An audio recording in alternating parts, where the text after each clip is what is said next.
All right, I'm gonna show you a little trick that I learned, not learned, but learnt a long time ago.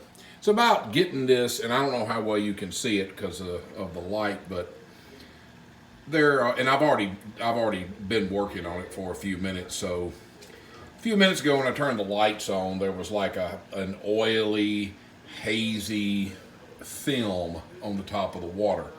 Now, one way that you can kind of remedy that is if you have a circulation fan that's moving the top of the water. But mine, which is kind of close to the top, it's still, I need it where it is because it's creating a circular motion that these corals in here really need. Okay, everybody is getting just the right amount of flow.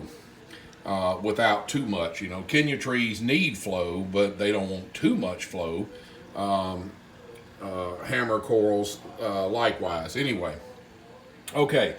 So what that is, as you know, oil and water do not mix. And if you put oil and water together, the oil tends to float. That's why you can have oil fires out in the middle of the ocean, you know, when an oil rig explodes or a ship goes down or what have you, and you'll have an oil slick on the top of the water. Well, what you're looking at here, if you can see those, are little oil slicks. And that's remedied partly by the protein skimmer, which is doing some skimming. I mean, it's doing its thing. I did a separate review on that. But that's still not enough. I mean, if you've ever touched a coral, they leave like an oily residue on your hand. And then of course you have the oily residue that's on the fish that helps protect their what we call the slime coat. And then of course you feed them, and those foods contain fish oil among other things. So the trick to help remove that is really simple, and it's best to not use Bounty or some of the more expensive brands, for one, because you're wasting a lot of paper towel. Second of all, because a lot of those are scented, and you want to basically get the most generic paper towel you can get. You know, Bounty, the quicker picker-upper. Unfortunately, Bounty's got, you know, dyes and stuff like that. So what I'm using is just a cheap old Walmart 50-cent a roll paper towel. And I've been using it. And you literally just throw it on there. Yep, just like that.